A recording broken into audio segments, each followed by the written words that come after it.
Olá, estamos aqui em mais um vídeo do canal.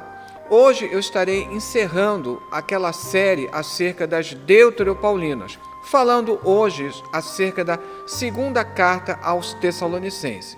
Não deixe de se inscrever no canal, deixe o seu like, deixe também suas sugestões, comentários, dúvidas e não deixe de assistir o vídeo até o final, após a vinheta.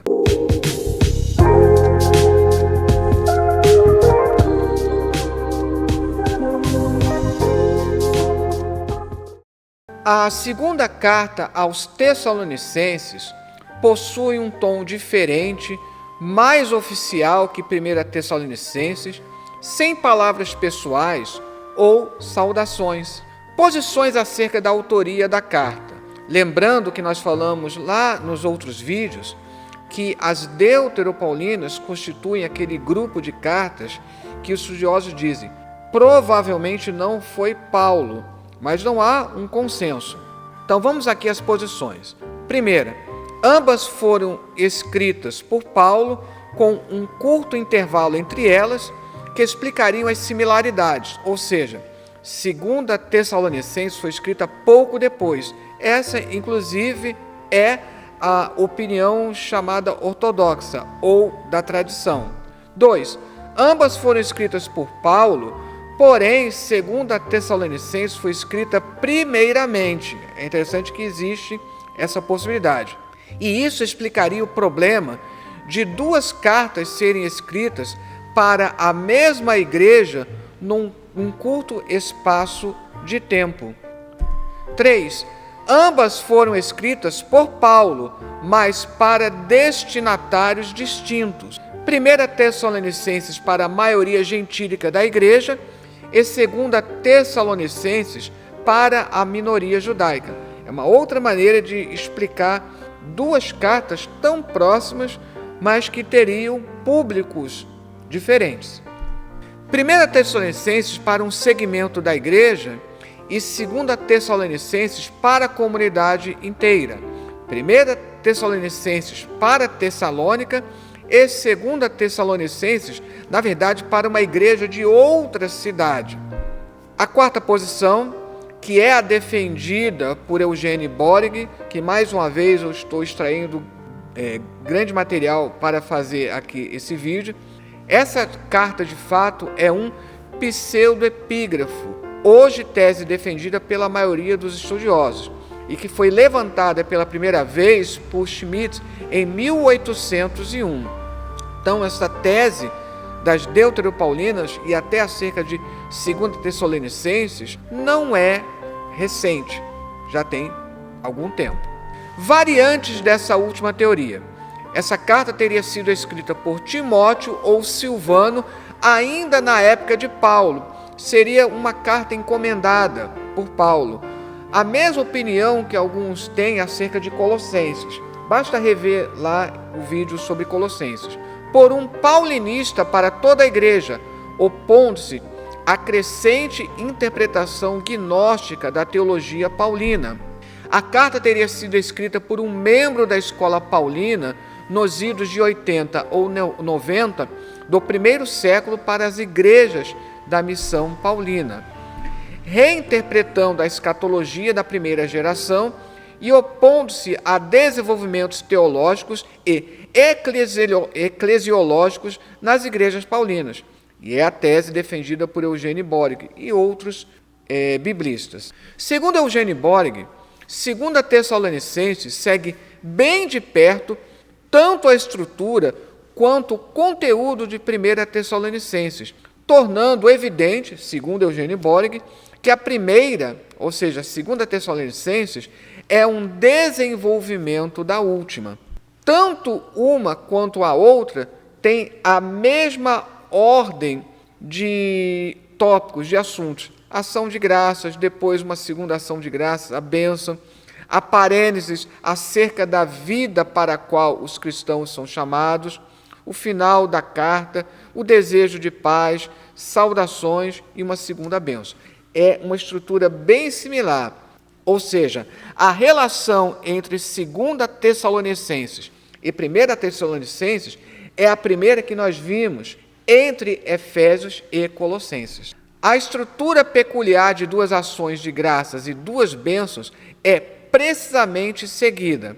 Segunda Tessalonicenses não introduz nenhum tópico ou tema, mas é devotada inteiramente a 3 temas tomados de 1 Tessalonicenses: perseguição, escatologia e a questão dos ociosos. As longas sentenças, como nós vemos aqui, repetições de palavras e frases e frequência de paralelismos sinonímicos contrastam com Paulo, mas são reminiscências de Colossenses e Efésios. Então, segundo Eugênio Borg, você tem a mesma peculiaridade já detectada tanto em Colossenses quanto em Efésios, o que, para Eugênio Borg e outros biblistas, coloca 2 Tessalonicenses dentro desse grupo das chamadas deuteropaulinas. O característico em Cristo paulino está ausente tanto aqui como nas pastorais. Mas veja lá no capítulo 3, nos versículos 4 e 12, onde aparece no Senhor e no Senhor Jesus Cristo. E isso contrasta com as cartas indisputadas, lembrando, aquelas 7 cartas que são consideradas autenticamente de Paulo, e especialmente com Colossenses e Efésios, onde essa terminologia está disseminada.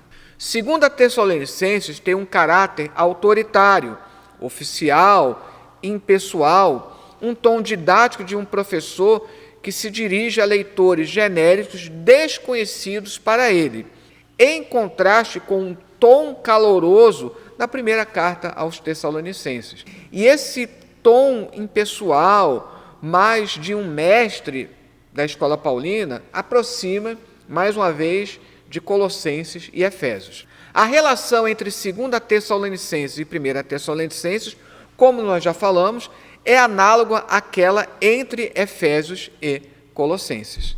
Foi escrita após tanto as cartas paulinas quanto outras cartas atribuídas a ele. Existem outras cartas que não fazem parte do cânon, que são atribuídas a Paulo. Um exemplo é uma suposta terceira carta aos Coríntios, que chegou a ter uma versão em latim. O autor não somente conhece bem 1 Tessalonicenses, quanto é familiar com outras cartas paulinas. Esta carta parece refletir os desenvolvimentos teológicos presentes em Colossenses e Efésios, enquanto essas cartas denunciam não possuir nenhuma consciência de 2 Tessalonicenses. Isso, portanto, ajuda a definir, digamos assim, que a segunda carta aos Tessalonicenses, ela é posterior tanto a Colossenses quanto a Efésios.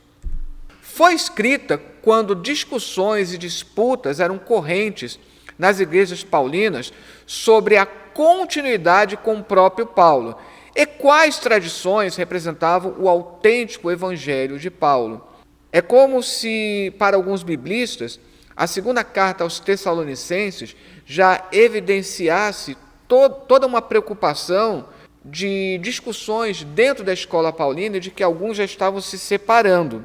Tradições que clamam ser de Paulo ou novas revelações proféticas, como está lá em 2:2, situam-se perto do 1º século na Ásia Menor, mais explicitamente perto do final do 1º século, quando novos e disputados insights proféticos foram promulgados, como nós podemos ver lá em Apocalipse, na questão das cartas às 7 igrejas da Ásia Menor. Foi escrita na época quando as igrejas paulinas estavam começando a distinguir interpretações, entre aspas, heréticas do evangelho paulino das ortodoxas.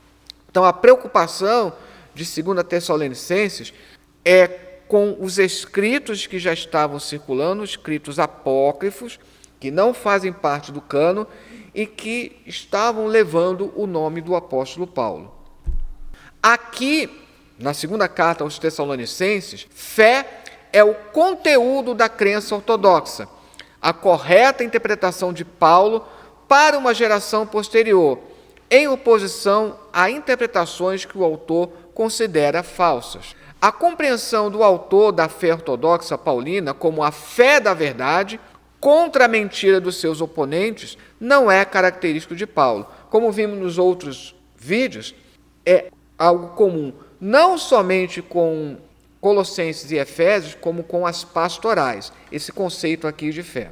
Foi escrita depois que as cartas pseudoepígrafas foram escritas, igrejas precisavam discernir qual dessas representavam Paulo, advertindo contra cartas como procedente de nós. Só assim nós entendemos essa expressão aqui no 2º capítulo, no versículo 2.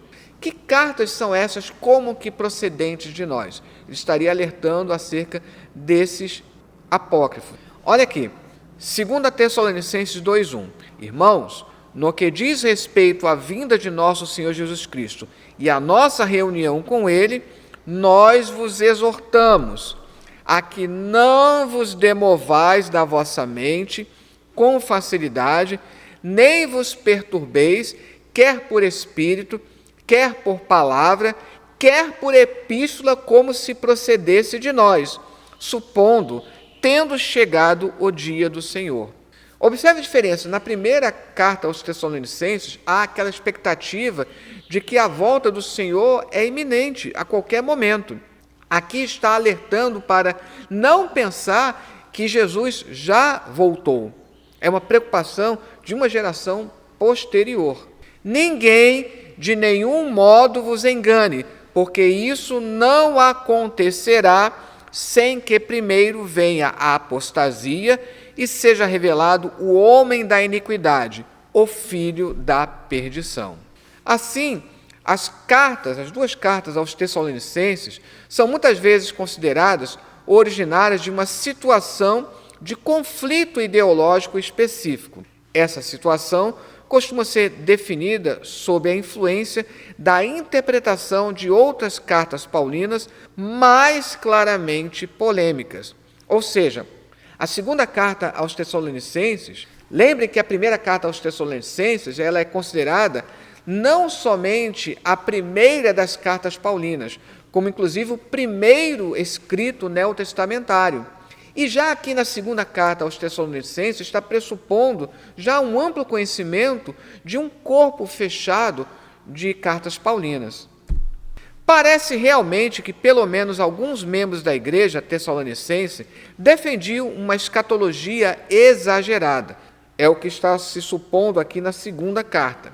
A confusão escatológica concentrava-se aparentemente em questões a respeito do tempo que restava antes da volta de Jesus. Alguns membros da comunidade já haviam morrido e os que restavam sentiam-se inseguros quanto ao benefício que a volta de Cristo traria aos mortos. Isso está na primeira carta aos Tessalonicenses. Nessa situação, talvez o consolo encontrado por alguns dos membros da comunidade fosse acreditar que, de um modo ou de outro, a esperada volta escatológica já ocorrera. E é por isso que isso precisa ser corrigido na segunda carta. Eu usei aqui o verbete de Simpson. E aqui, mais uma vez, eu mostro a bibliografia. A bibliografia básica eu tiro aqui da obra de Eugênio Bólica, a mesma que eu utilizei para o vídeo sobre Colossenses e o vídeo sobre Efésios. E aqui, mais uma vez, eu utilizo um verbete do dicionário de Paulo e de suas cartas.